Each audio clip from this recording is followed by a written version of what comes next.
All right. I believe we are live. At least I hope we are. You know, it's a frustrating life when you're getting ready to watch your or to not watch, but do your live stream.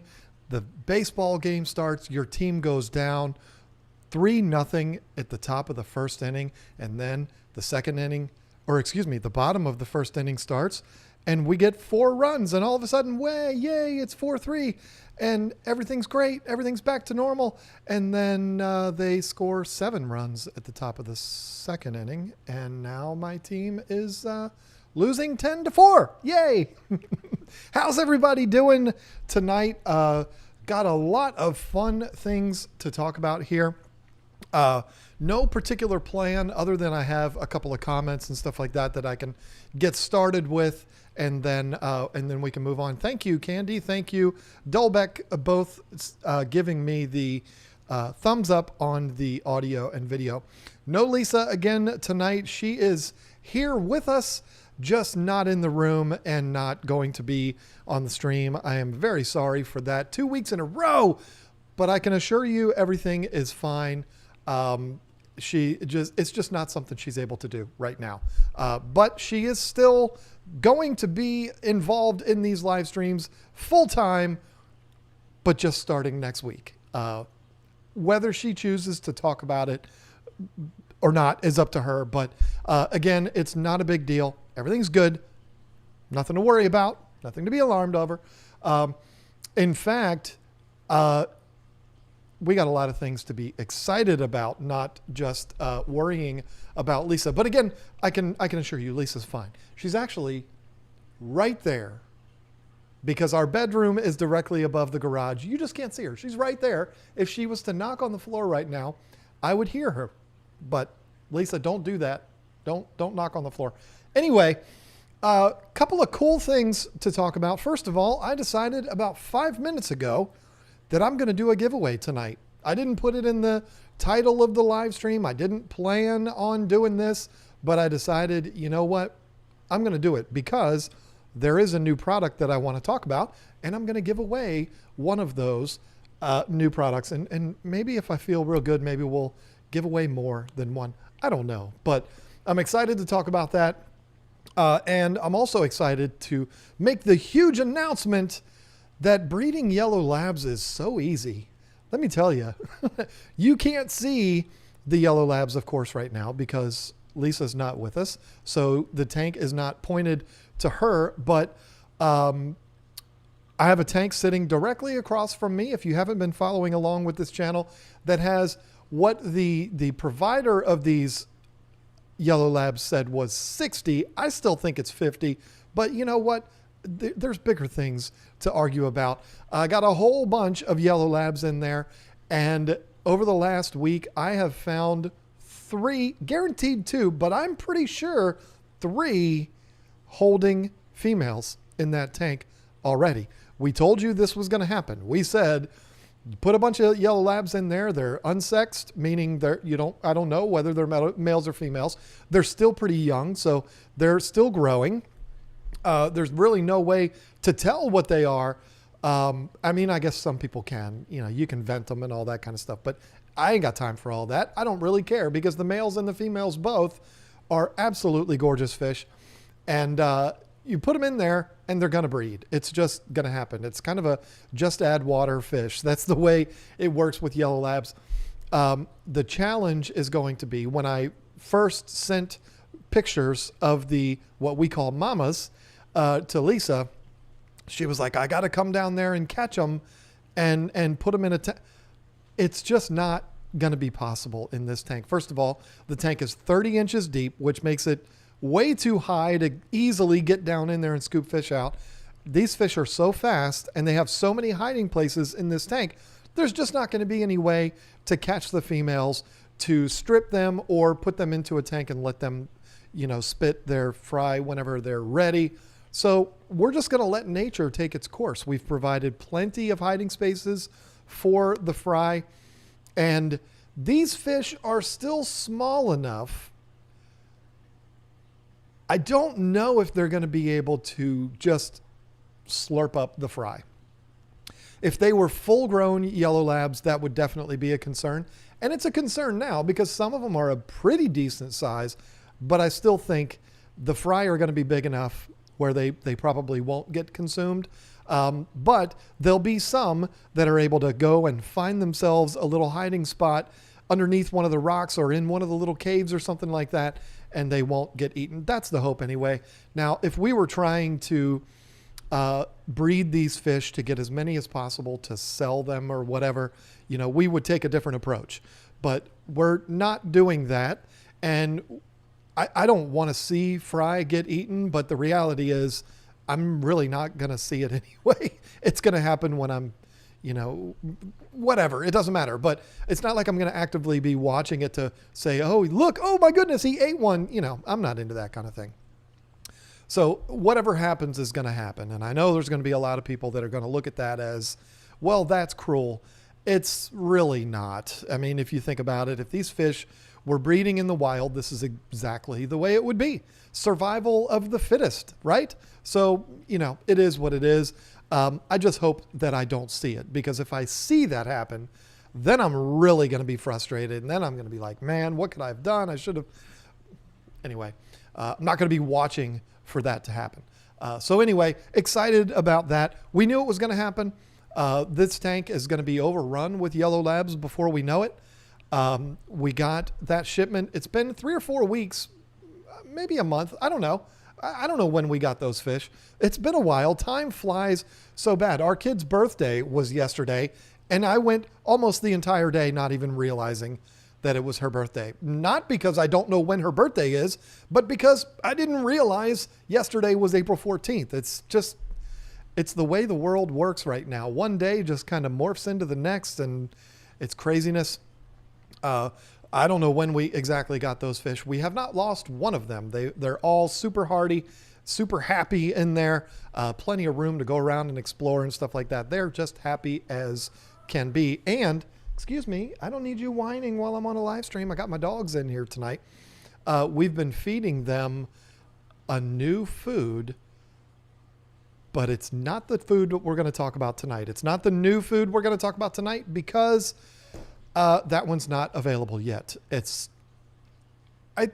I think it's safe to say past the development stage, but not for sale yet. So I don't want to, talk about it too quick. But we have been feeding that food to them. You saw that in my video on Sunday. If you were watching, if you watched that video, a lot of fun, that video, you should definitely go watch it. But you saw me feed them that food in the beginning of that video, and they just absolutely go bananas for it. It's really exciting. I'm really excited about this food. When it comes out, it's going to be a really big deal, particularly for Lisa and I. But I'll explain why when it comes out. And I think it'll make a little bit more sense then. But anyway, can't wait for that. But the one I want to talk about today is available. In fact, it's available on our website right now as we speak. Let me tell you the story. None of this is confirmed. I don't know. I can't take the credit that I want to take. But anyway, let me tell you the story. The Extreme Betta pellets. Betta Betta pellets. Great product. We feed that food to all of our bettas.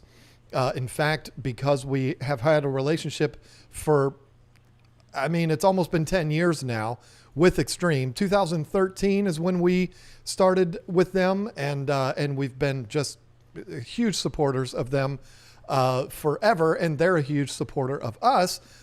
They provide us with big bags of the Betta pellets for our fish, which is amazing. We're very fortunate that way. But there's one thing about I'm just going to say Betta, and I'm not going to apologize for it. There's one thing about the Betta pellets that always kind of concerned us. We get bettas in of all different sizes. Some of them are full grown. Some of them are not. Some of them are still juveniles, a little smaller. And we found that with quite a few of those bettas, the pellets were just a little bit too big. Now, I already did a little experiment here of taking the pellets and actually holding them up to the camera, but you see what happens. the camera is trained to focus in on my face and it won't do it on this. And so I wasn't really going to be able to do that, but I wanted to show you the pellets that they've been manufacturing and that we sell a ton of are a 1.5 millimeter pellet. Again, great product. The fish that eat it love it. They gobble it right up. They do really well on it. And it pretty much is the exclusive food that we feed to our bettas, that I keep going back and forth between Betta and Beta, that we feed to our fish that we have for sale. But we were hearing from customers and we were hearing from our own fish, hey, some of these fish are not big enough for these pellets. And so I reached out to Extreme and I said, hey, we got a thing going on here. Have you ever looked at the size of these pellets? They're a small pellet, but when we're talking about betas, they're a little bit big. And I actually sent them a little comparison of those pellets with the Hikari and another brand. I don't remember which one it was. And next thing you know, they're like, hey, we're working on that. And here we are 6 months later, I guess, and they have done it. And I can't officially take credit for this. I mean, I wish I could, but I can't. But I guess we had something to do with it, but it was one of those things they were kind of already tossing around before. But then when I mentioned it to them, they were like, oh yeah, maybe we oughta. And so then they went ahead and put it into production. This is a 1 millimeter pellet. They are not micro pellets like, see, it's not gonna focus in. Oh, there you go. Look at that. Look how pretty that is. Come on, focus in there, girl.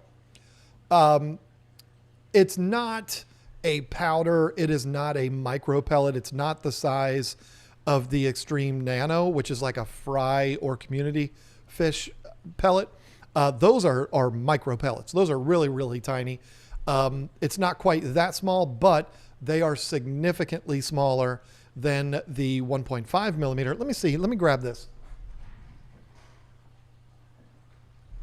I got to make sure I have the right one here because I have been feeding the 1 millimeters to Scott over there, which I decided to include Scott's tank in the feed today.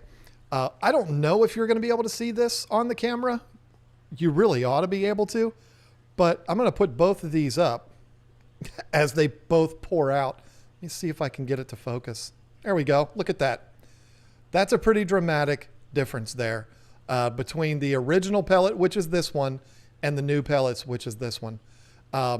So anyone who has purchased the Betta pellets from us or from anybody, and you were like, man, that's really good food, but it's just a little too big for my fish. Not to worry. It is on the website right now, ready to be ordered. And I feel really good about it. I think we're going to sell a ton of this because I think that customers who did not repeat buy this didn't repeat buy it for one of two reasons. First of all, this is a giant can.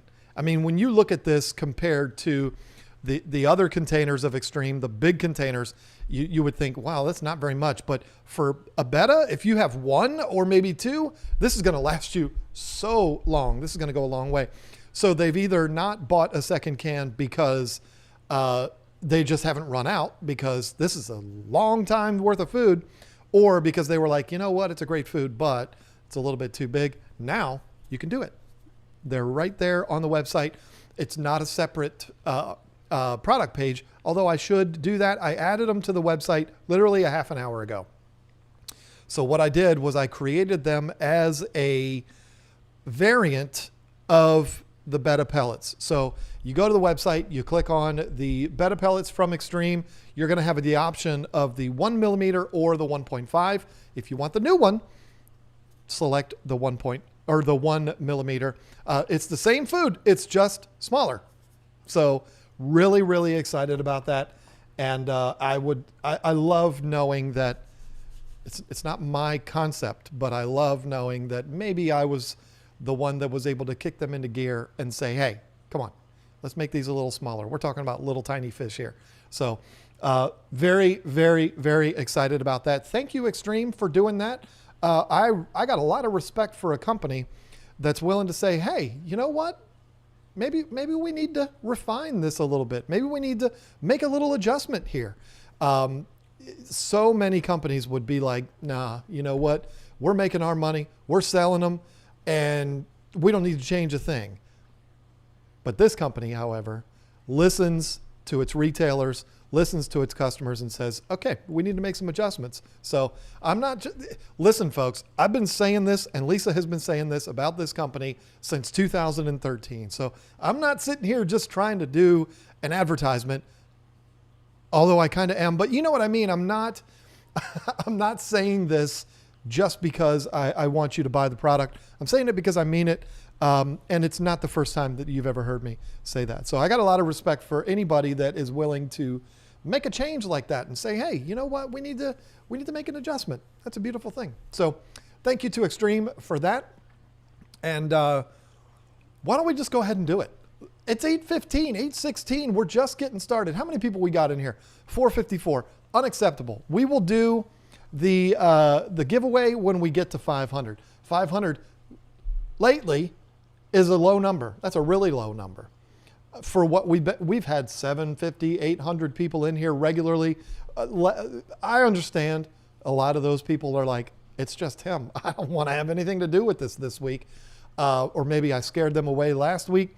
I understand, but 450, still too low. Well, let's get to 500 and I will give away a brand new can of the 1mm Betta pellets and one of the KG Tropicals t-shirts, as long as you live in the United States and as long as you answer the trivia question that I will be asking, as that's what I always do. It's a movie quote. This one's going to be a good one, though. I gave you a couple of softballs last time. It was Batman versus Superman, and it was Goonies. Super easy last time. Today, it's going to be tricky. I'm going to need some real movie buffs to be able to guess this one. So it's going to be good. If you've seen this movie, you're going to be like, yep, I know that one. But anyway, it's coming. We got to get to 500. 461. Come on. I mean, y'all got phones and desktops. Put it on your desktop and your phone. So, yeah, unfortunately, I do see people upset because they are our neighbors up there in Canada or they're from overseas. I'm sorry. The governments have just made it too difficult for us to be able to send you anything, really. But I did do a nice thing from our friends overseas recently and put those Oscar shirts on Teespring. Haven't checked it yet, though. I don't know if anybody has ordered any yet, but we'll have to see. Uh-oh, I got to turn that off because we don't need to hear that throughout the stream, do we? Hopefully it happens throughout the stream because that means we got an order. But anyway, okay, I tell you what I've done here. I was talking to another YouTuber. As a matter of fact, it was Fishy Biz. Fishy Biz and I have been talking a lot lately, and I don't know why, because I hate talking on the phone. I can't stand it. It's just one of those things I hate. We've been talking a lot, and we were talking about live streaming the other day. No, well, yeah, we were, but he also was talking about how a long time ago, a couple of years ago, I did a video that was, I used to do this thing where I would answer questions that were in the comment section of videos. I would answer those on video. It wasn't in the live format like this. It was a edited thing. A lot of fun. Some of the most fun I've ever had making videos has been doing those. And one of those was a question that I answered for him. And I didn't even know him then. I met Fishy Biz for the first time in Chicago. He's a giant man. If you haven't seen him, he's a big fella. And he towers over me. I was like, hey, how you doing, Fishy Biz? Like, reaching up to shake his hand back when we were still allowed to shake hands. But yeah, cool guy, him and I, and Mr. 3000 hung out there in Chicago till like 2:00 in the morning. And finally I had to say, look, y'all are going to get me in trouble. I need to go to bed. And but we were talking the other day, and he was talking about that video that I had did for him. And it got me thinking, that's fun. I love doing that. So maybe when I don't have a topic for a live stream and I'm getting down to the wire like I am today, maybe I'll just pick some comments and I will, and that's what I'll address while I wait for other comments to come in, questions to come in and things like that. There are a lot of people that ask, or they don't ask, but they comment, you know, he never answers my questions. He never sees them. You only get questions answered if you super chat. Listen, I understand that sometimes it kind of works out that way. It's not done intentionally. When Lisa's here, we go back and forth, and it's a super chat, a regular chat, a super chat, a regular, because we have to do that. First of all, if we didn't do that, the streams would be 8 hours long, and I don't care what any of y'all say. None of y'all would stick around for 8 hours to watch me talk. But sometimes Lisa and I will have a comment or a topic that we'll talk about for a while, and it'll just go and go and go. And next thing you know, it's 9 o'clock. I keep forgetting what time we go till, and we haven't done any super chats yet. And so the whole rest of the show ends up being super chats. That's how that happens. It's not done intentionally. We are certainly not the type of people where the only way you can get through to us is send us money. No, we are blessed to receive money from anybody. We don't ask for it. It just happens. And we're certainly not going to ignore those. So if we get to the point where we don't have much time left and we got to talk about, or we got to address these, and that's all that we can do, I'm sorry, that's just kind of the way it works out. But I did find one that was before the stream started. I don't even think I can scroll back that far, but I screenshotted it because I knew that that was going to be a problem. And it was from Brian Rube, I think is how you say his name. And this one caught my eye because it scared me a little bit. Cracked tank about 2 inches at top. Not leaking. Can I repair or should I replace? Now, I said this one scared me a little bit. I don't want to scare Brian like, oh my God, Brian, you better run out and buy a brand new tank. But cracked tanks scare me. They just do. If a tank is cracked, I don't think it can be argued that the integrity of that panel is now in jeopardy. I just can't. I don't feel like anybody could ever win that argument. It's just, if there's a tank in the glass, a crack in the glass, I'm nervous. But maybe not so much if it's a 10-gallon or maybe even a 20-gallon. But when you start getting into larger aquariums, particularly like 55 and up, when that glass starts getting thicker, it's time to take that a whole lot more seriously. So Brian, if you're still here, which I hope you are, it's only been 24 minutes. If your tank is 55 gallons or larger, I would consider replacing that. Or if you don't have the money, I get it. There are ways to kind of secure that crack. I've done this and it's worked, but I'm not going to tell you it's foolproof. But it worked for me, and it worked for me on a 240 gallon. What I've done is taken a small piece of glass, like a scrap. Now, this was back when we had all of our aquariums in our garage. It was like a lot of tanks in our garage. I had a lot of like glass lids that had fallen and broken that you stick them over in the corner, and you got these spare pieces of glass. I had a little glass cutter, which you can buy for like $4 at Lowe's. Just a little diamond tipped etcher, basically, that you etch a line down and then you snap it. I was able to get a small piece of glass. If you don't have that, you could go to a Lowe's or a Home Depot. They will cut the glass for you. It doesn't have to be a super thick piece of glass, but if you have a small piece of glass that's larger than the crack, and you just basically paint silicone on that and then put it in there, you obviously would need to drain the tank down, dry it off, put it on there. This way, you're securing the area around the crack and the crack itself. I would feel a little bit better about it. Like I said, I did that in my tank, but mine, the issue was in the back bottom corner, which is the worst place to have a crack, is in the bottom of any of the panels. But I was able to do that, and I was able to just pummel this thing with silicone all over. It was gnarly. It was blobs of silicone everywhere, but it didn't matter because it was covered up with the substrate and it held together no problem. And we had that tank running for a couple of years after that, and never had any problems. And then we sold the tank for next to no money, which was a travesty, but it is what it is. And it never leaked again. So it worked for me. But again, if I've got a tank 55 gallons or larger and it's in my living room and that crack is on the very front show panel, I don't think I would want that. I don't think I would want that ugly piece of glass on there. And I'm talking about actually putting that on the inside of the tank, by the way, putting the little panel full of silicone up against that crack on the interior of the tank. Again, that's not making any guarantees that it's going to fix it, but it's better than leaving it alone. I saw somebody said put super glue on there. I'm not going to do that.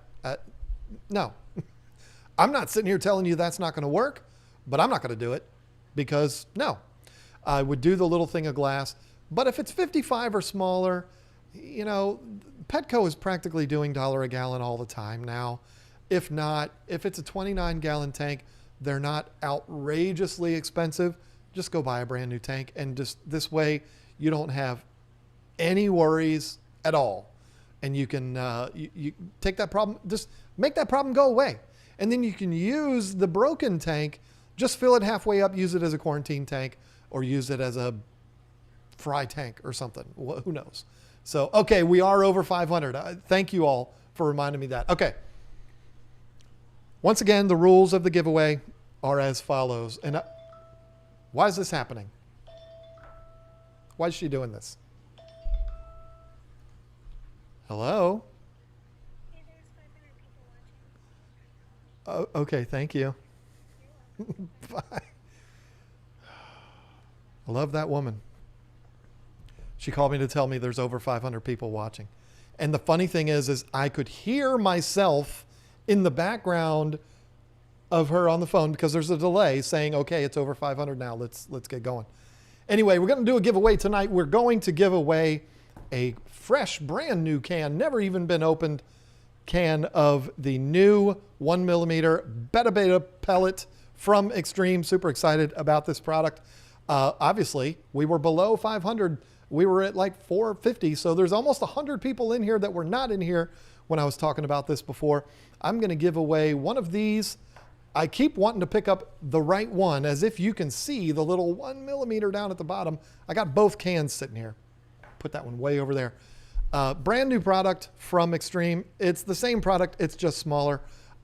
Really excited about it. Going to give away a can of that along with the new KG Tropicals blue t-shirt, whatever size you need. We've got from child small all the way up to 5X we've got.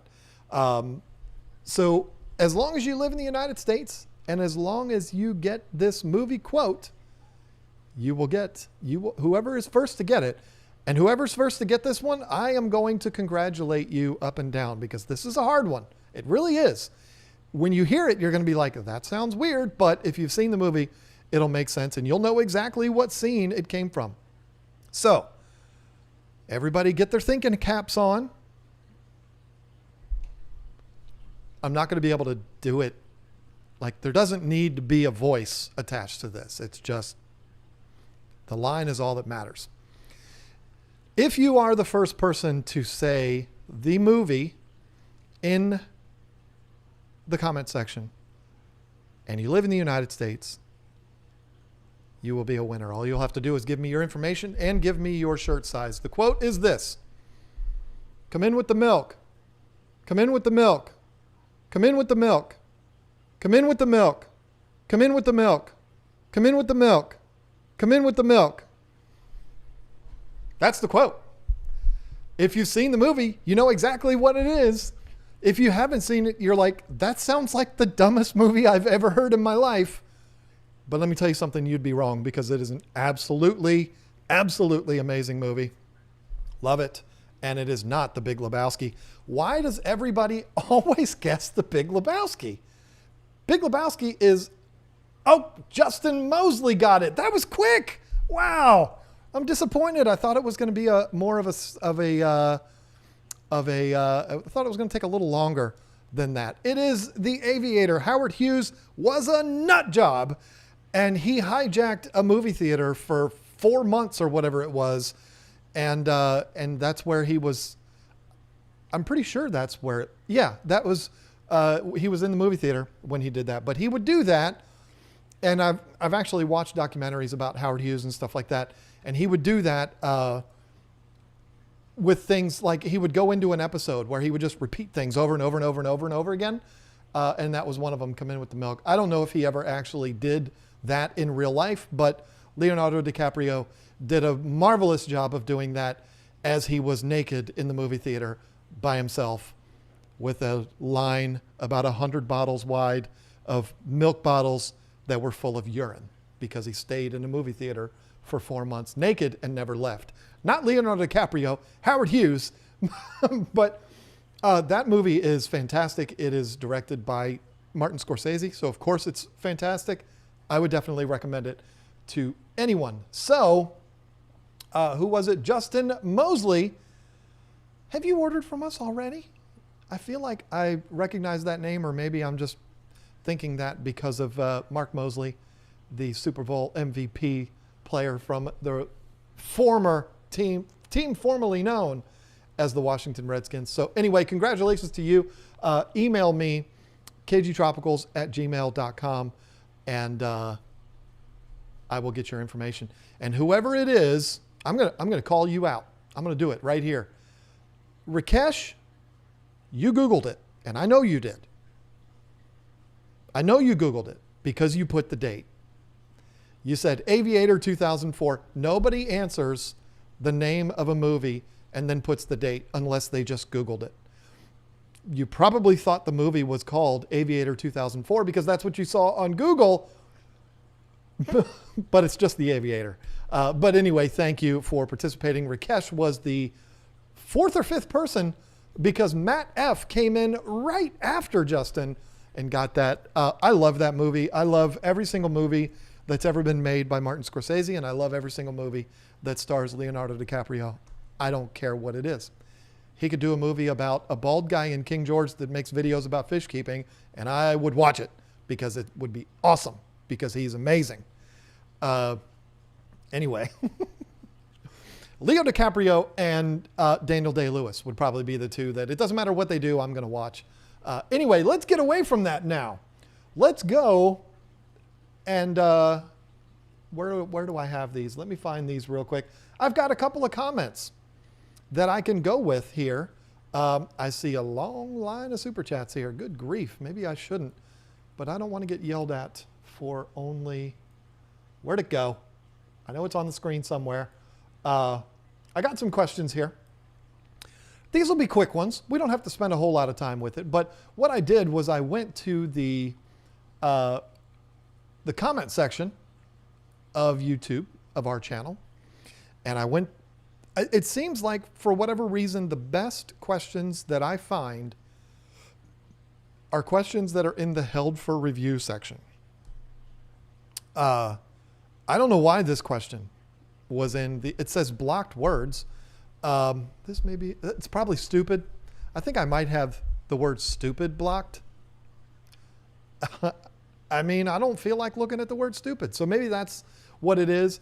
But Persona G34 asked a very, very common question, which is why I thought it was smart to address this one. This may be a stupid question. It's not, but because you put stupid in there, it went to held for review. I'm not somebody that believes there's no such thing as a stupid question. There's plenty of stupid questions out there, but this one is not one of them. When you do water changes, do you refill with water that is the similar temperature to the water in the tank, or do you just fill with cold water?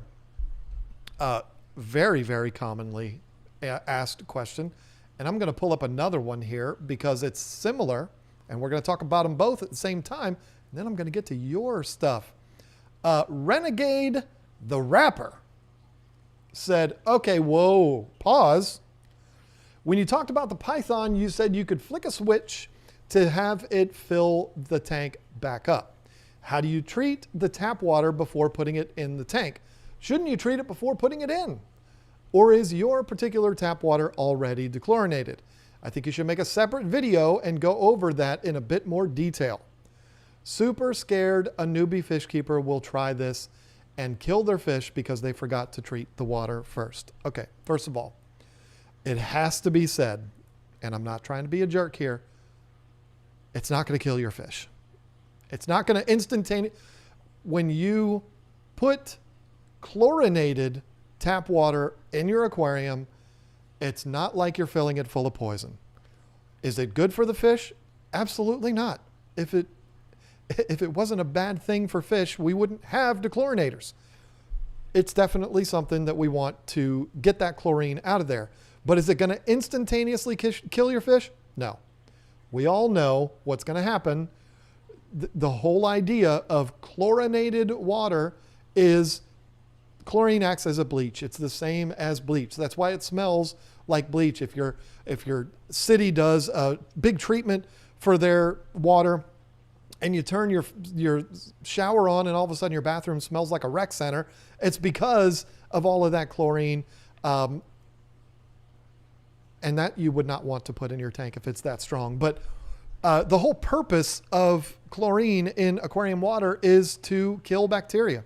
So if you're putting it into your tank in a huge volume, you run the risk of killing off bacteria that's in your aquarium and losing your cycle. You lose your cycle, get an ammonia spike, your fish die. Now, chlorine is certainly something that can burn fish's gills. It can affect different fish worse than others. So we definitely want to make sure we get it out of there.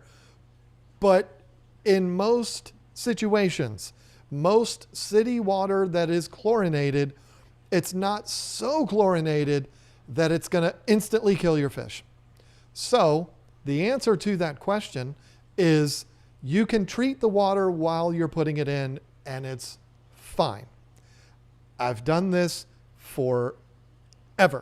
I mean, literally forever. And I've never had any issues with all of a sudden all my fish go belly up because I did a water change. Do things happen? Do mistakes happen? And do situations happen? And have I had those situations? Yeah, but I've never in my life ever done a water change and been like, oh man, I did a water change and it killed all my fish. That's never happened.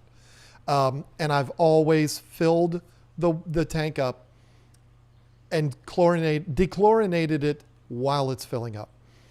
And I'm also in a lot of situations doing larger water changes. This tank back here, I don't have to do water changes as much as you think. There's how many fish are in there? 5 cichlids and then the 2 plecos. I do water changes in that tank about every 3 weeks, and I do about 50%. I bring it down to about right there, and it takes forever. I put the siphon in there. There's no substrate, so I don't have to do a gravel vac. I put the siphon in there, and I just let the hose hang down to like right there, and I just let it go. I don't have to watch it. I don't have to do anything.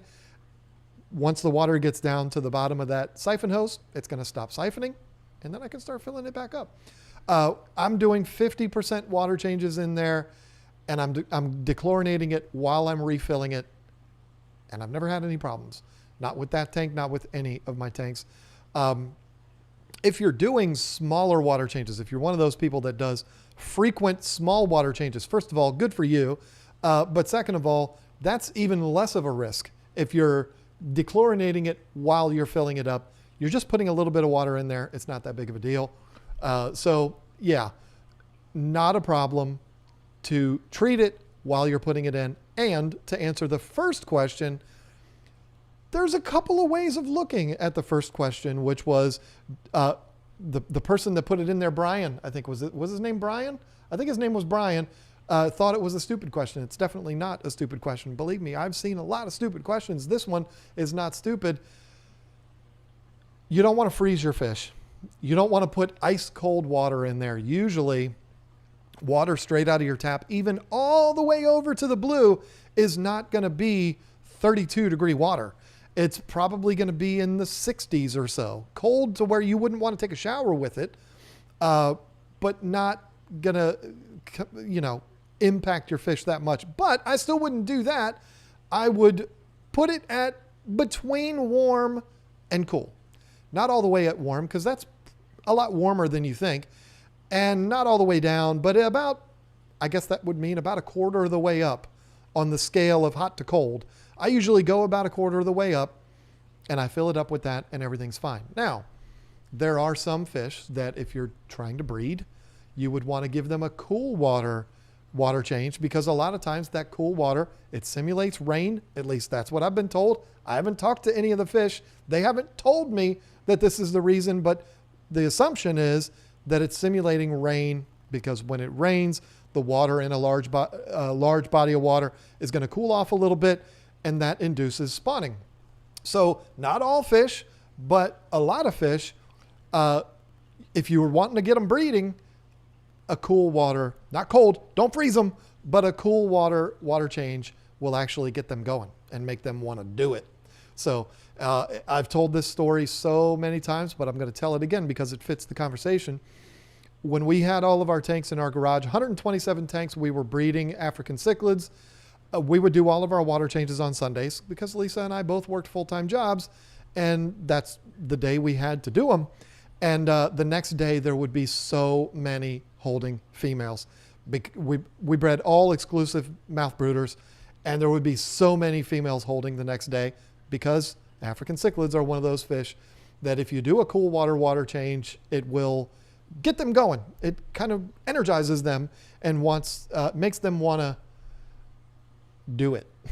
That's what she said. So yeah, but if you're not trying to breed, you're just trying to take care of your fish, and you're doing a water change, and you want to just keep things normal, it's not hard to match the temperature in your tank. Having a thermometer, putting it under the stream of your sink, and getting it to where it matches up, and filling up your buckets or hooking up your Python or whatever you're doing, put that water in there. Nothing wrong with that. But if it's a little cooler, it's not going to hurt anything. I mean, it's not. I am so glad that I just saw this. Okay. I don't know. There's something that I want to say. Let me text Lisa real quick.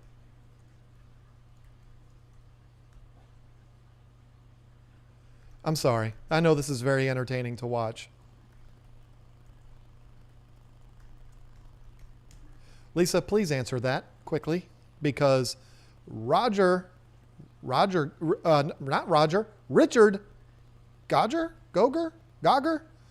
just asked a question that reminded me of wanting to talk about something. So please answer that, Lisa. And while I wait for her, I will welcome Rhiannon. I got to move this over here so I can see it. Okay, she did answer me. Atkin, I'm probably saying your name terribly, and I feel very bad about that. Welcome to the team. Eric Pellegrino also became a new member. I'll go ahead and do all the new members here real quick. Wow, where'd you people come from? Ray, love that name. Liz Sylvester, Stephen Luttrell, John Barnes. What's with all the new members tonight? Welcome to the team. They became channel members. Very excited to have you. Okay, before I get to those, Richard Godger, I know I'm probably saying your name wrong, asked, do you guys quarantine your Stenker discus from Hans? And I'm so glad you asked that. I had to find out whether or not this was something that I would be able to talk about. And she just told me that it is public knowledge. And so you bring up Hans. First of all, no, we don't quarantine fish from Hans, because We just don't. We trust Hans. We know where his fish are coming from. He has them in there. I don't trust anybody more than Hans. He is going to be monitoring those fish, and he's going to make sure that they are absolutely perfect. And if there's a fish that's even close to not looking right, he's not going to send it to us. So we don't. But usually when we're buying a bunch of discus from Hans, they're all going into their own tank by themselves anyway. So there's really no issue or no need to quarantine. But I'm glad that Richard brought that up because we did get some troubling news about our friend Hans over the weekend, I guess. He had a heart attack. Hans from Discus Hans had a heart attack. And this story keeps getting more and more common. I keep hearing this more and more frequently, and it's terrifying. It's not Hans Gruber. Come on. What a great character that was. No, Hans's last name is much more complicated than that, and I still don't know how to say it. But yes, Hans, I don't know how old he is. He's a little older than me. He had a heart attack over the weekend, and I'm thinking about him a lot because he's my friend, and I feel really bad. I know he was in ICU for a bit. I don't know if he still is. Lisa, if you could possibly put that in the chat. It's something I should know, but I don't know if he's out of ICU or not. But he posted about it on Facebook, so apparently he's doing okay. But, I mean, we had Michael's Fish Room not too long ago, and then we have Hans now. It's happening too much. And this is why when I needed salad dressing today from Food Lion, which is 2 miles from our house, that's why I didn't drive there. I walked there. I was that guy. He's home now. Thank you. Good. Wow. Nice. I'm so glad to hear that. I walked to Food Lion 2 miles. 2 miles there, 2 miles back. And that bag with some cheese and some salad dressing in it got awfully heavy by the time I got home. But that's why I did that, because I keep hearing those stories, and I don't like hearing those stories, especially when it's people that I know. So anyway, if you are someone who follows Hans on social media, send him some love. Let him know that he's a cool guy. Let him know that I broke the news to you. It doesn't matter if you let him know I broke the news to you. Why does that matter? But yeah. But he's home now, so that's good. I'm really glad to hear that. Tesla Killdozer. What a cool name. Hey, John, I really enjoy your live streams and videos. Wow. Thank you for that. Sorry it took so long for me to see that. Thank you. And I'm really appreciative of you being a fan and also paying me to say that. That's crazy. Texas Fish Room pooped on us. Kind of becoming a regular thing for him, pooping on us. Death by Fish Tanks. Thanks again for the alien Betta. My friend at work named him Ratio. Keep being great. I am only 50%. No, I'm probably only about 35% of the great here. We know who the other 65% of the great is. But thank you so much, Death by Fish Tanks. That is very, very nice of you. Cheryl Moran says she is the #1 fan with the, what is that cat? It almost looks like a samurai cat. It's cute, and I've never seen it before. It's very adorable. Thank you so much for that. Catwoman VA, happy birthday to your kiddo. Today is actually my fiance's son-in-law's birthday. He's an accountant, and accountant's birthday is tax day. Ouch. Oh, wait a minute. It's not really his birthday, right? You're just saying it because he's an accountant. Is that, you playing a trick on me? But yeah, tax day. Forget about that. I don't want to talk about that anymore. Furloughs Aquatics, happy Thursday, John. Not fish related, but I'm getting new mufflers for the Titans, so I'm super stoked. Nice. Those Titans have some pretty good sized V8s in them, so that ought to sound real good. I'll tell you a funny little thing that happened yesterday. I think it was yesterday. We were on our way home, Lisa and I, and I passed. I was at an intersection, and a really nice brand new Ram Rebel turned around us, which is what I want. I mean, I dream about the TRX, but come on. I mean, I ain't got it like that. The Rebel, a little bit more reasonable. And I called this lady a really, really bad name because she's driving my truck. How dare she be driving my truck? And then when she made the turn, she hit the gas and she had some kind of exhaust on there that was fantastic. So you made me think about that, Eric, by talking about that. Truck sounded good, looked good. It just didn't look good because she was driving it. I don't like that one at all. Okay, Tyler Lazart.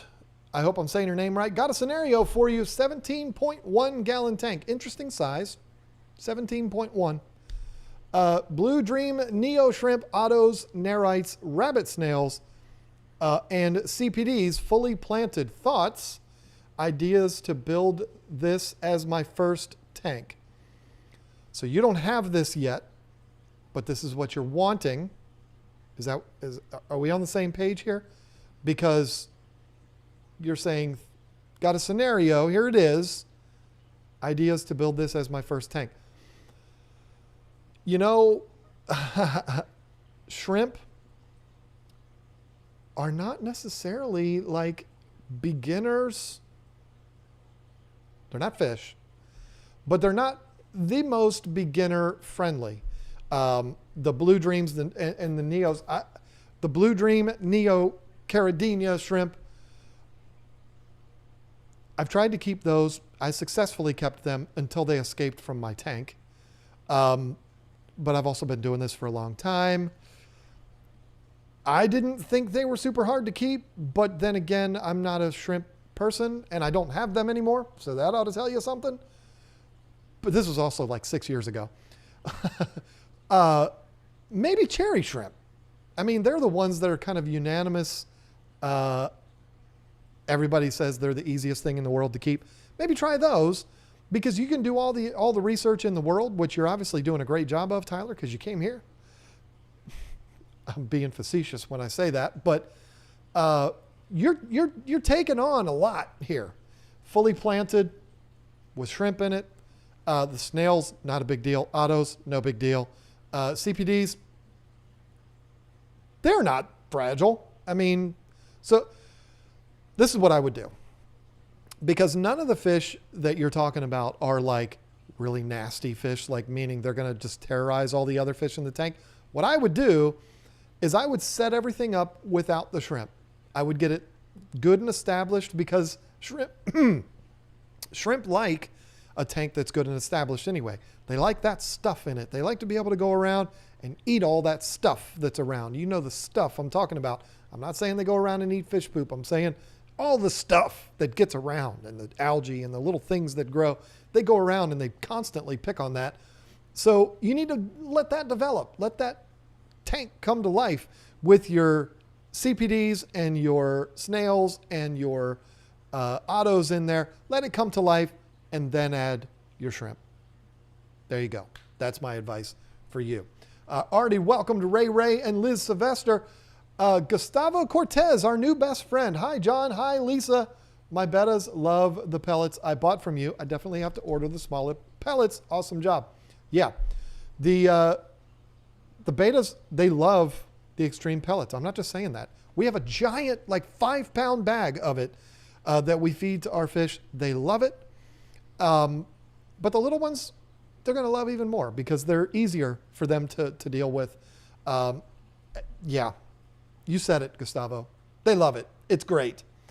Candy Overhauls, what in the world are you doing super chatting? Just because I love you both. Candy, come on. You're too good to us. Rihanna Aitken again. I think it's Aitken. Rhiannon. It's not Rihanna. It's Rhiannon. I've watched 6 months of live streams playbacks in just 2 weeks. I can 100% watch you guys for 8 hours a day. Love the channel. I don't know how to. I don't know what to say about that. That's craziness. But that's a humongous compliment. Thank you so much for that.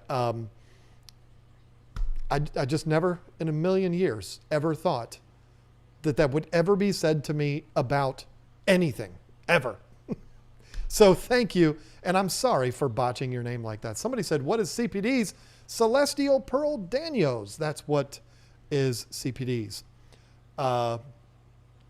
Oops. There it went. Ethan W. with the $1. Thank you. Nothing else. Just here's money. Melissa Jeswald practically did the same thing, except she's got the thumbs up pair. Thank you, Melissa. She just got a fish from us recently. I hope it's doing okay. I thought I saw her say something about that up in the chat earlier. Gustavo came in again. Got low light plants in my aquarium. Been watching them, and I wanted to ask if I should invest in a CO2 kit. Any suggestions? There are, first of all, Gustavo, I am really sorry, but I'm not the guy to ask about plants because the only thing that I'm good at doing with plants is killing them. But there are some plants that are going to do better with CO2, and there's some plants that it's complete overkill and they don't need it. CO2 is one of those difficult things to get it set up and get it the right amount because you don't want to kill your fish and all of this. It's a tricky thing, and I'm going to be honest, I've messed with it and I got tired of messing with it. And so we kept plants that don't require it. They don't say you should absolutely have CO2. There are plants that I've had people say to me, if you're going to get that, you definitely need to get CO2. And I'll say, okay, I don't want to get those plants then. So yeah, just look at the plants that you have as far as what they require. And if it doesn't require it, I wouldn't do it. Just leave it alone because it's just another thing to complicate things even more. And we don't need that. Jeff H. pooped on us. Thank you for the poop. Christine, yep, not going to do it. Yesterday, my landlord told me that I can no longer have my fish tanks. Ouch. I have 16 of them. 14 of them have bettas in them. He said I can have 2. I have no idea what to do. Any suggestions? I am devastated. I feel you. We had a not so similar situation at a house 3 houses ago. We had a 125 gallon on the second floor. It was a split foyer house. So the whole house was 2 floors. The top floor had the bedrooms, the kitchen, and a living room and dining room. And then the bottom floor had a couple of bedrooms, the garage, which was our fish room, and then another rec room, all that. We had a 125 gallon tank up on the second floor. There was no problems. This house was solid as a rock. There were no problems at all. Landlord saw it, said, I don't want that. I need that to go downstairs. And so he made us move it downstairs, which it wasn't a big deal. We moved it into the garage. We were planning to do that anyway. So it didn't hurt us at all. It kind of hurt my feelings a little bit because I was like, come on, dude, I'm not gonna hurt your house. But hey, wasn't my house. What he says goes. If he had said what your landlord said, I would have been just as devastated as you are. That is a very, very tricky situation. But hear me out here. If he said you can have 2, an idea would be to get a couple long tanks and divide them. You only have 2 tanks, but you got those 2 tanks broken up into a whole bunch of them. You see where I'm going with this? That's what I would do. Then you can keep the most of them. 14, I mean, that's like 2 tanks broken apart into 7. I mean, that's putting a lot of dividers in a tank.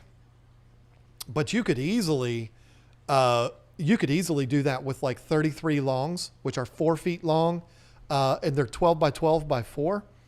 So if you were to break it apart even into like 8 compartments in each one, the fish would still have plenty of room, a betta, and you could decorate it nicely and not, kind of conceal the dividers and stuff like that and make a thing out of it. That's probably what I would do, because the other way is to get rid of the majority of your fish. Nobody wants to do that, especially when they're betas and they need to be in their own tank. If I'm assuming yours do, because you have them, that's a shame. But that's exactly what I would do. I would get longer tanks and I would divide them. This way you can keep the majority of your fish. I hope that works out for you, and I feel really bad for you. It's unfortunate. That's a shame. Proxy says, great stream. Quick question. I'm thinking to put porcelain tile on the floor on a discus tank. Any advice on putting the tile inside the tank? First of all, just lay it in there. You don't have to glue it in there. You don't have to grout it. You don't have to, just lay them in there, because this way you can remove them easily. So if it's a bare bottom tank already, just put them in there, lay them down in there. The job's done. Simple. Clean them off real good. Make sure there's no particles or anything that's going to come off of them. And there you go. Simple. I see a lot. I think Dean does that. I see a lot of tanks that have tile on the tile as the substrate, basically. And it's cool looking. I mean, it's better looking than just a bare bottom like I have in here. So that, yeah, just lay them in there. Not a big deal. Not hard at all. And this skipped on me. Of course it did. Big snack pack. Can I house an Oscar in a 55 if it's the only fish? You can. Listen, I have to be the person that always says best case scenario. Perfect world. Maybe that's what I should say. Perfect world scenario. Which is actually impossible to do in our hobby, because perfect world. Did you see that? I spit everywhere. That was embarrassing. Perfect world scenario for all of these fish that we keep would be that they would be in the wild. So there's really no way to say perfect world scenario. But in the aquarium world, this right here, it's kind of perfect world scenario for 3 Oscars, 360 gallon, way overkill. They don't need something that big. 125, they'd be perfectly fine in too. So I kind of try to, I always try to pitch things like perfect world scenario, but I understand that it's not realistic for everybody. So an Oscar in a 55, I've seen it done so many times, and I've seen those fish live long, happy lives. And I can tell you this, big snack hack. Big snack pack. I think that probably means something else. It's probably not supposed to say snack pack, but I like saying snack pack, because who doesn't love snack packs? If you're going to put an Oscar in a 55 gallon, you're going to be doing a lot better than a lot of people out there. There you go. So is it perfect? Probably not. But then again, none of what we do is perfect. I mean, I'm just being real. Tell me I'm wrong. Coder Sid became a new member. Welcome, LKB Pythons, just because you're cool. No, I'm not. I'm the moron that walked to the grocery store today, 2 miles. You know how many people passed by me and looked at me, including my nephew, looked at me like I was a hobo? So many people looked at me. And when I'm driving down that road and I see people walking on the side of the road, I do the same thing. So I don't blame them. I'm such a horrible person. Catwoman VA came in again. I keep a gallon of Betta water ready for the tank top-offs due to evaporation. Should I leave out the dark water when mixing it to avoid overdosing of dark water? I think you'd have to put an awful lot of dark water into a tank to overdose them. I really do. I don't know if it says on the bottle. I used to have a bottle sitting here, but I don't use dark water in this room. I know I think it does say on the bottle, don't overdose, but I think that's kind of like legalese kind of thing. I'm sorry. I saw a chat and it distracted me because I don't have that much capacity up here. I don't think you're going to hurt anything by treating it with the dark water before you put it in the tank. You have dark water that is in your tank. It's already in there, but some of that water has already evaporated. So, it kind of, I don't think it's going to be an issue. If you were putting an entire bottle into a 5-gallon tank with every water change, that's pushing it a little bit. And I think that could be, you could be asking for problems. But you have a gallon, and you're just using it. No, you're not going to overdose your fish, Selena. You're not going to overdose your fish at all. Her name's not Selena, but Selena Kyle is Catwoman. So you get where I'm going with that. Stephen P., I've been enjoying alien betas. Any more coming to keepfishkeeping.com? Lisa, do we have more that aren't up on the site yet? See, we never have all of the fish that we have in our fish room on the site at one time. Because of the situation that's been going on with Lisa over the last couple of weeks, she has not added fish. She's the one that adds the fish. She doesn't let me do it. So she would be the one to ask, and maybe she's already answered you. I don't really know, but there you go. She did text me a minute ago, though, and I forgot to get back to this, during the talk about Hans, saying that Zen Ginger's grandpa passed away of a heart attack yesterday. And what horrible news.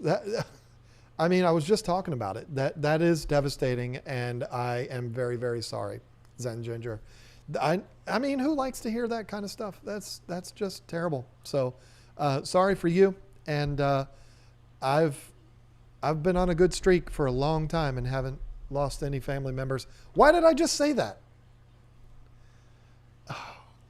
I'm very sorry, Zen Ginger. It's just been a bad week in the fish keeping community, hasn't it? James Cued, can I keep 8 trophies? Cichlid, he meant Trophius, but spell check probably screwed him over and said trophies in a 40-gallon breeder tank. You certainly can. There are some Trophius that get a pretty good size, but I'm assuming you're talking about some of the smaller ones. 40-gallon breeder is going to be fine. Even if they are the bigger ones, a 40-gallon breeder with 8 of them, you're going to be fine. You'll be good there. Rocco's Fish Room. Thanks for the fast order and making my baby girl smile. It's very much appreciated. That would be the extra stickers that I put in there because he asked for them. And I do that. I also get a lot of people that email me out of nowhere and say, can you just send me stickers? And we don't do that. It's not because we are mean or it's just we do that with our customers. And he had said that his daughter loved bubbles and loved the stickers, so I threw a couple extra ones in there. No big deal. I don't mind doing that, but I'm going to be honest with you. I don't think we even have any envelopes. If we were going to send somebody stickers, we would have to go buy envelopes, which is not a big deal, but I don't remember the last thing I mailed something. I mail packages every single day, but I don't remember the last time I mailed a letter to somebody. It's been a long time. Jeff H. got our KGT order on Tuesday. The Crave, Spirulina, and Krill all got standing ovations from our fish children. Might have lost my shirt to my wife, though. Thanks. Hey, we know Mama's the boss, right? It is the way it is. And I'm glad she enjoys the shirt, and I'm glad your fish all love the food. That is what I like to hear. Rhiannon again. I hope I'm saying that right. Oh, name was correct. Who knew? This channel has got me into fish keeping. Female bettas to start thanks to Lisa's inspiration. 2 a.m. here in Scotland. Wow, what are you doing? What are you doing hanging out with me at 2 o'clock in the morning? That's just craziness. Fishy Biz, we were talking about him earlier. Lisa, thanks for the don't want to say until the official rollout. You're amazing. We already rolled it out, Drew. It's already out. Right here. And I already gave one of these away. You haven't been paying attention. We sent one of these to Drew. He ordered some stuff. We sent him some stuff, and we sent him one of these to feed to his sorority. So there we go. Pays to be my friend, right? John Barnes, I have a 75-gallon with 2 young Sevrums and a single electric blue Acara. Better move to get a couple more Acaras or one more Severum. 2 young Severums. I'd like to see, I think it would be cool to have the 2 and 2 kind of thing. But you know what? You can't go wrong because Severums are awesome and so are blue Acaras. So either way you go, I really don't think you're going to be disappointed. I love me some Severums. So I'm going to tell you to get another Severum. But you know, the Acara is going to be all by himself. So why don't you do this? Get one more of both. And then you don't have to worry about it. Mr. Mott loved listening to the streams while at work. Get to work, Mr. Mott. What are you doing listening to me? You should be working and earning that money. I'm glad that I can entertain you while you're at work. That's a lot of fun. Fishroom Fever pooped on us like he does every single week. Carl Batzel. Hi, John. Bought a red-tailed shark on a whim. Now that I read up on them, they're pretty aggressive. Any advice? They're not all aggressive. But then again, all fish are this way. You get some that have a reputation of being nasty and they turn out to be angels. I didn't mean angel fish. I mean, like, you know, they're sweet and they don't bother anybody. Then you have people like me that say Oscars are sweet and gentle and they will kill everything. You really never know. I have had red-tail sharks many, many times. I've never found them to be aggressive at all. But then again, I've always had them in tanks with larger fish than them. They ain't going to pick on fish that are 3 times their size. If they're in tanks with smaller community fish, there could be an issue. There's really no advice for something like that. I mean, if you have a red-tailed shark, which is a really pretty fish, by the way, I don't blame you for buying one on a whim. There's no real trick that if you've got a bunch of community fish swimming around, you put a red-tailed shark in there and he starts harassing all of them, there really isn't anything you can do but take that fish out and take him back or put him in something else. Put him in a tank with fish bigger than him. He won't pick on them because they don't have those kind of balls. BHLO830, what a cool name that is. And he just said hi. Paid $20 to just say hi. What a special thing that is. It's amazing to be on this end of that. I got to tell you, it's one of those things I'll never understand, but it's an amazing, amazing thing. Whitney Nealon, just got my 110 gallon. I can't decide on a planted or bare bottom discus tank. We have done both. We've done no plants, but we've done sand and driftwood like we have now. And I'm going to be honest with you, Whitney. Whatever decision you make, you will be happy. You can have that tank look like a gorgeous jungle or look like the Amazon, and you're going to love it. You can have it barren with nothing but the fish in there, and you're going to love it. Why? Because it's discus. And discus are just the best fish ever. And so the discus are going to be the focal point. They are amazing on their own, and they can serve as the sole decor in a tank, and you'll be thrilled with that. But I got to be honest. I mean, I love the look of discus in a heavily planted tank. It just fits. It's beautiful. But I love Lisa's tank now too. So you know what? I don't know. Just mark my words. Whatever you do, you're going to love it. Catwoman VA again. Thanks. Obviously salt doesn't evaporate, but I didn't know if almond leaf extract evaporated with the water or stayed behind and built up concentration. Now see, that's the part that I don't know. And that's why I was saying, but you're still not putting so much in there that your water looks like iced tea. I mean, you're just putting a little bit of this stuff in there. I really don't think that it would be an issue. But then again, I mean, why not just add the dark water while you're doing the water change? It's not a big deal. Lisa does that with our shipping water. She will put real catappa leaves in there into a thing and let that kind of stew for a while to where it does look like iced tea, because it's like a gallon jug with a big catappa leaf in there, and it turns nice and brown. But then she mixes that with other treated water. So it's almost like putting a concentrate in there. I guess you could say it's almost like making our own dark water. But then she just mixes it.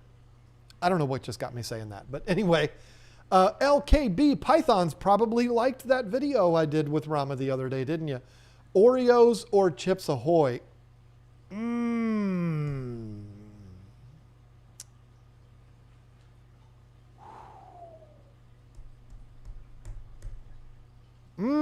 I was just about to answer, but then I thought about it a little more.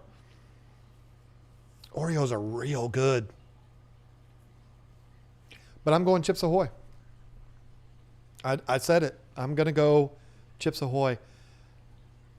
There aren't many things in life better than a Chips Ahoy cookie. I'm telling you.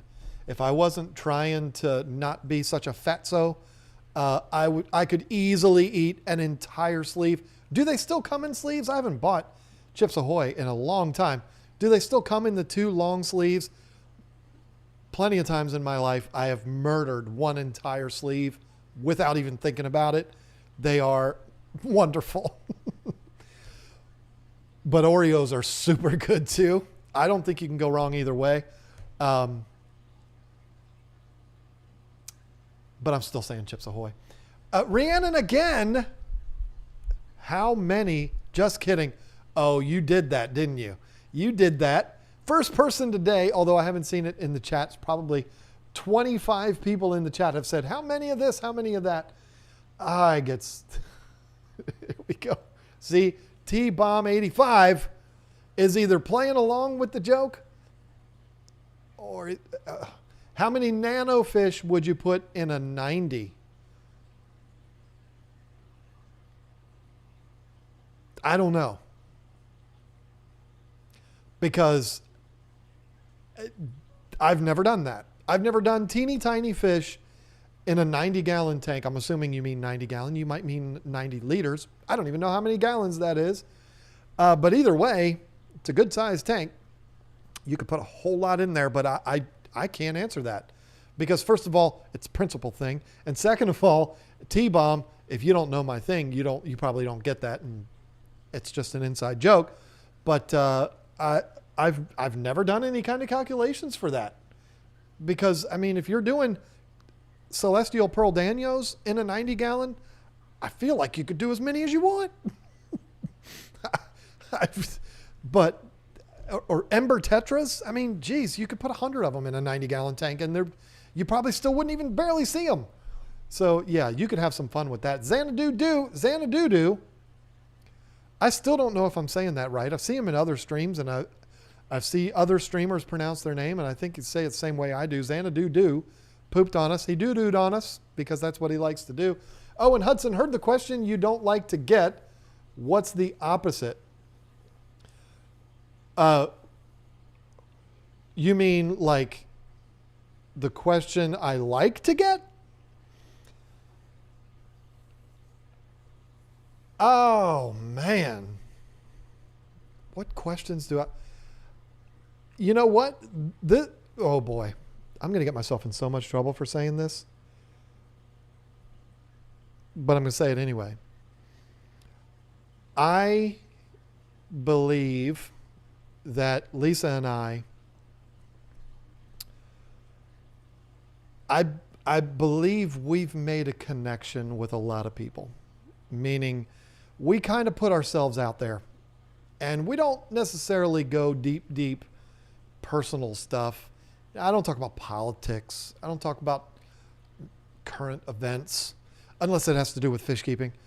But we've opened ourselves up a lot positively about personal stuff.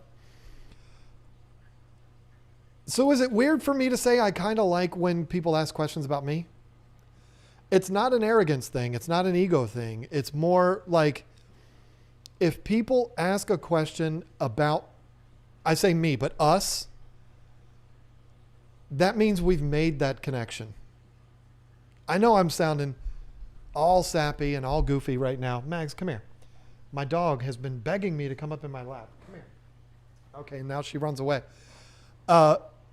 If they ask a question about us, I feel like we've torn down that wall, and that's a beautiful thing because I do like that connection. Lisa and I were just talking about it the other day.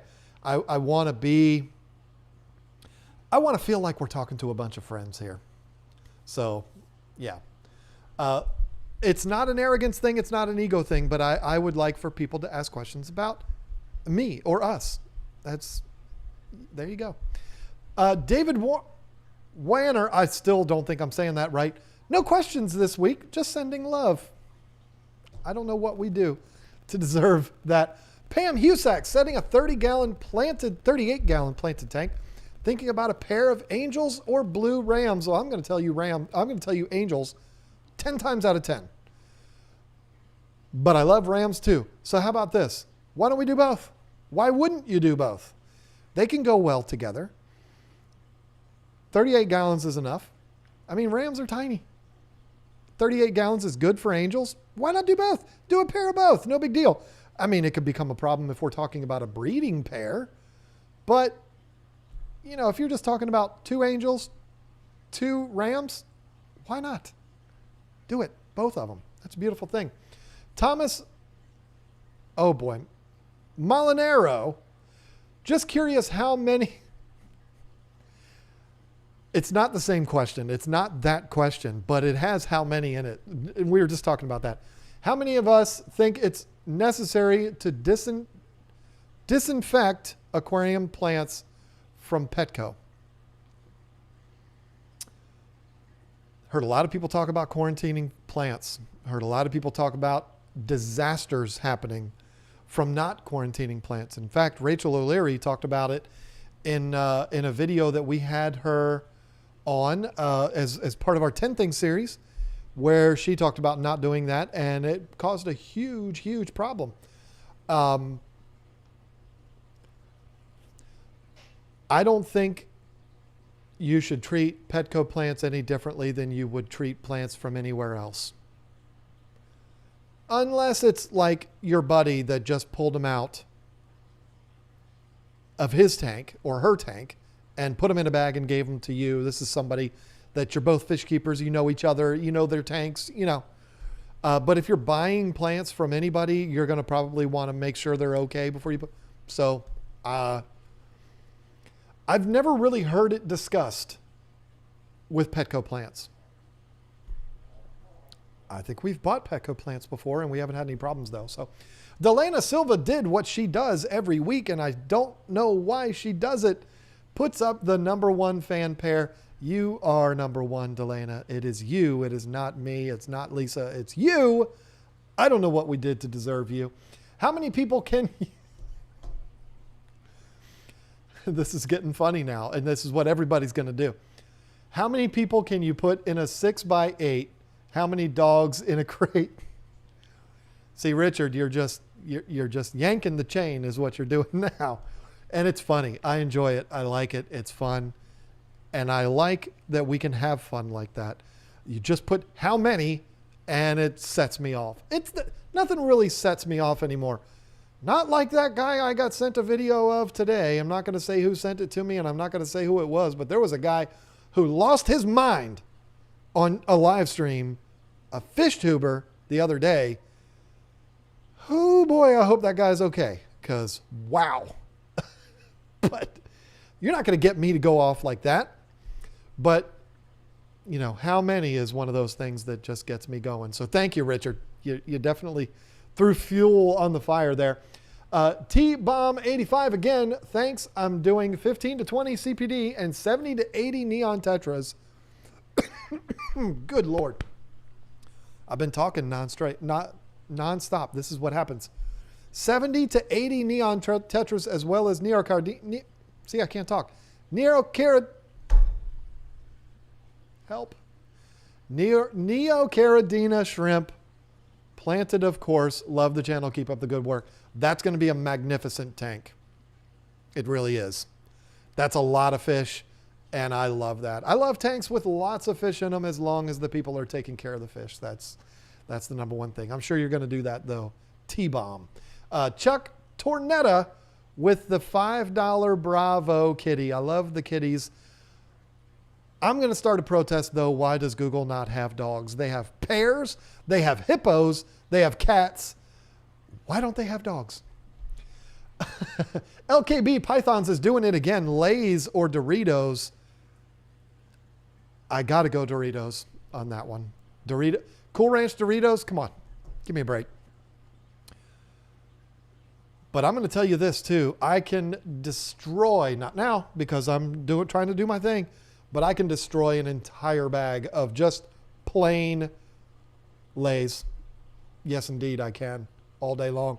You make those salt and vinegar or sour cream and onion, you just lost a bag of chips. I'm not telling you one of those little Lunchable size ones. I'm talking about the real deal, the big puffed up bag that only has about that much chips in it. Yep, all going down the throat. And I will not feel bad about it. But right now I would, because I'm not allowed to have those things. I have to drink water and eat salads and walk all the way to Food Lion so that I can get pico de gallo for the salads that I made for dinner tonight. I made them. Me, this guy. Lisa's so lucky to have me. Here, people are asking questions about me, and I love it. Whitney Nealon, what are some of your favorite TV shows? Do you prefer cable or streaming like Netflix? There is only one show that I watch right now that's on live TV, and that's The Walking Dead. And I was starting to question that, if I'm being honest. They came up with this little 6-part little like teaser thing. I don't even know what it was. It was like a continuation of season 10. I was not very happy with it. I was like, come on, your show is dying and you know it. Why are you going to make every episode this boring? You're still teasing the Commonwealth. How come you? But then they did that episode with Negan, which I believe it was the finale of season 10. I believe it might be the best episode of Walking Dead that's been made in the last 5 years. And I'm not kidding. The title is Here's Negan. What a great episode that was. Favorite TV shows. I'm not going to tell you what I'm currently watching because it doesn't really matter. I watch the same shows over and over again. It's The Sopranos. It's Lost. It's 24. It's Breaking Bad, best television show that was ever made. Sons of Anarchy I was big time on Sons of Anarchy. That would probably be like my top 5 list as far as like dramas go. Comedies, it's Seinfeld, it's Home Improvement, it's Curb Your Enthusiasm. I think Curb Your Enthusiasm is probably the best comedy show that's ever been made. It's just incredible. Do I prefer streaming, cable or streaming like Netflix? I mean, Netflix is just the best because you can just watch it all at one time. Now they're starting to get into releasing these shows each week, streaming, and I'm like, come on, you're going backwards. I don't know. I like it both ways because I like being able to watch an episode and then process it for an entire week. And then the next one comes out. Like right now it's Falcon and Winter Soldier. Every week I'm like, can't wait to see that.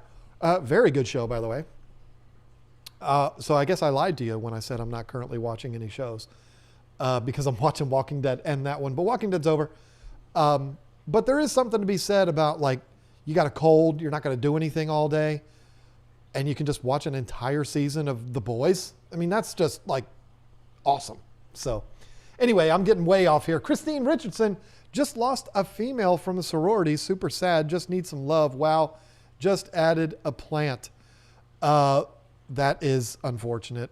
And you know what? Lisa and I, being in the business and everything, we've kind of become desensitized to that. But we wouldn't be desensitized to it if it was like one of these, or when it was my arowanas, or if it was Scott, or any of our pet fish. So I understand it. It is hard. Only fish keepers can understand this. People that are, strictly dog or cat people, they don't get it. But we get it. We get that attachment to our fish, and it sucks when they die. Melissa Jeswald, during these weird times, chats are important to many of us. My son is tired of hearing about my fish tanks. So are all of my friends too. Thank you, John and Lisa. That is so true. It is unfortunate because it sounds like Melissa's in the same boat we are. Lisa and I don't have any fish friends. What are you doing? We don't have any fish friends that are like, well, we do have one, but we rarely see them, that are just going to spontaneously come over and say, hey, let's talk about fish. We don't really have those. So everybody that we know also gets sick of hearing about that stuff from us. So I get it. And this is where you can get that. Not only ours, but all of the other channels and all of the other streams and stuff like that. It's beautiful that we have this ability to be able to do this, to get together and connect. It's a beautiful thing. Fluffy McCumber. Interesting. I bought a 10-gallon for 5 little zebra danios. One of them is really mean, chasing the others behind cover. How long can I expect this behavior for? I wish there was an easy answer. I wish it was going to be like, oh, give them 2 weeks, they're going to be fine. But the reality is, we really don't know. That could be a tough one. I know it sounds ridiculous, but it works. You just have to trust me on this. If you have a small tank, which zebra danios are tiny, so you don't need that big of a tank. If you have somewhere where you can stick that mean one for a couple days, 2-3 days. I'm not saying put them in a jar on your kitchen counter. I'm not saying put them in a little bowl. I'm saying if you have another tank that you can put that fish in for a few days, couple 2-3 days, let him kind of forget about his meanness, put him back in there, then he's the new guy. And there's a real good chance that he might snap out of that and fall right in line with everybody else. That is, we've done that so many times. I'm not going to tell you it works 100% of the time, but it is a very, very good strategy, and it works very well. Xanadu, love every single one of your streams. Tool series, LOL. And yes, it's Xanadu. A rush.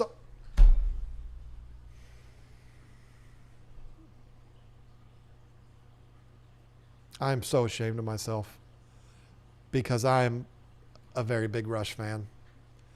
And I am humiliated that I did not connect those two. I'm sorry, I failed you. I am very sorry. I love the Tool series too, and I've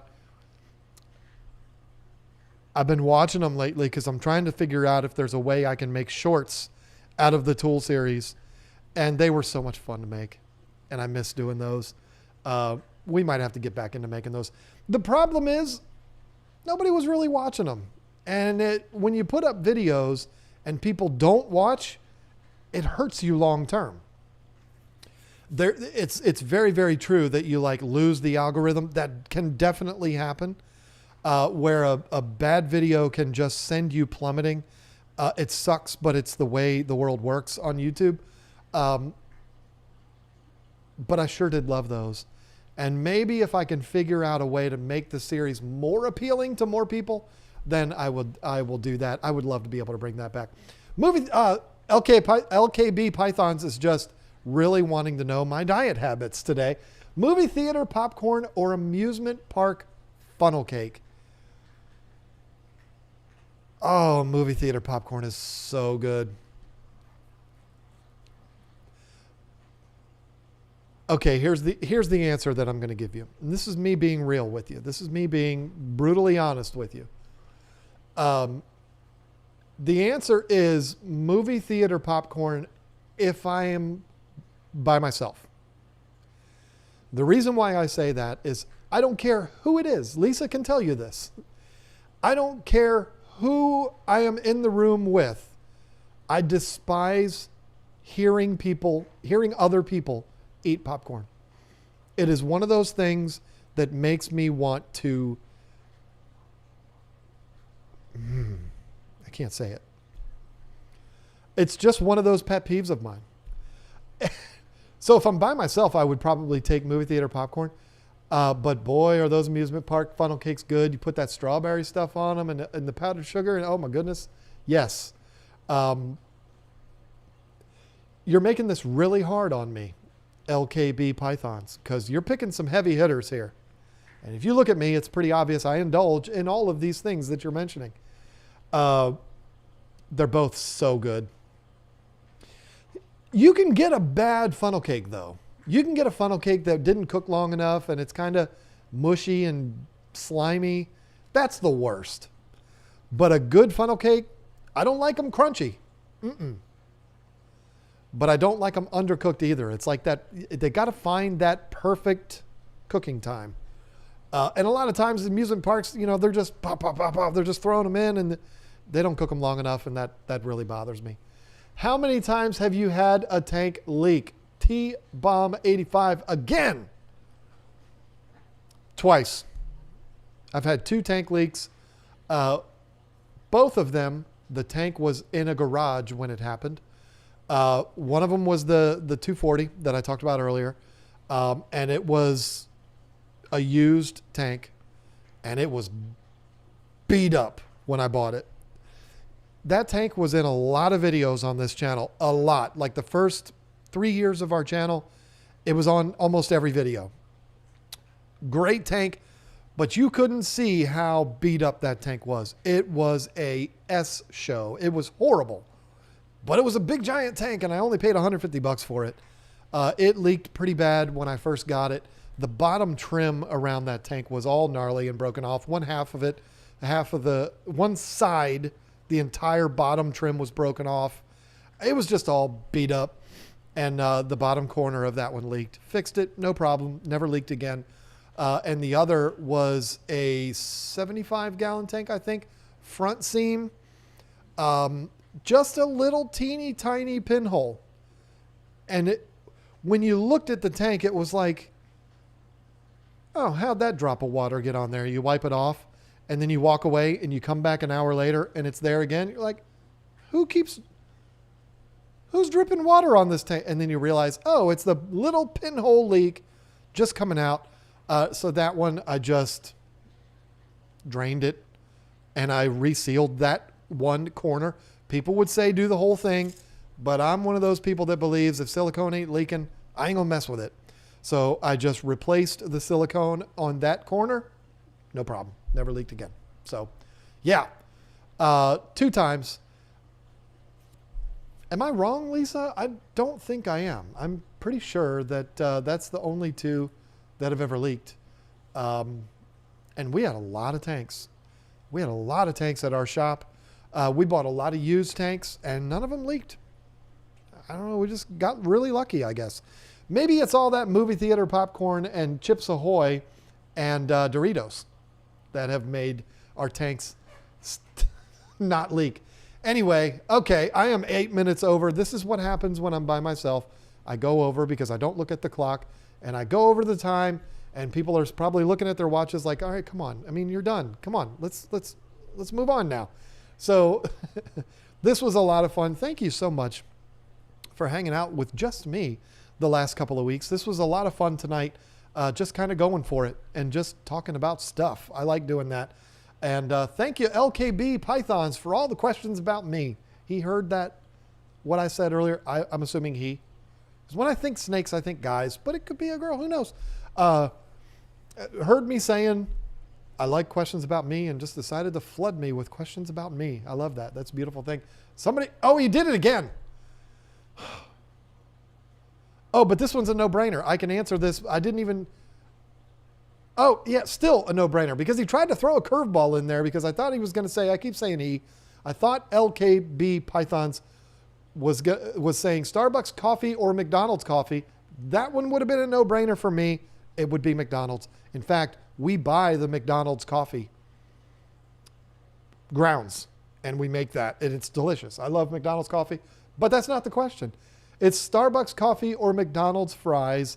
Again, no-brainer. Look at me. It's McDonald's fries. And I would pick McDonald's fries over any fast food fries with the exception of Five Guys. But I hate Starbucks coffee. I think it's gross. I think it tastes like tar. So it's really a no-brainer for me. So that's it. Thank you. $20 that person has sent to ask questions about the foods that I like. I love that. That's so much fun. Anyway, this was a lot of fun, folks. Thank you so much for hanging out with me. I got to get off of here because if I don't, I'm just never going to end this. And my throat's a wreck It is time to cut it off. Thank you so much for hanging out with me. I'm really hoping Lisa will be back next week, and it'll make my job a whole lot easier. So anyway, thank you so much, and I'll see you next week.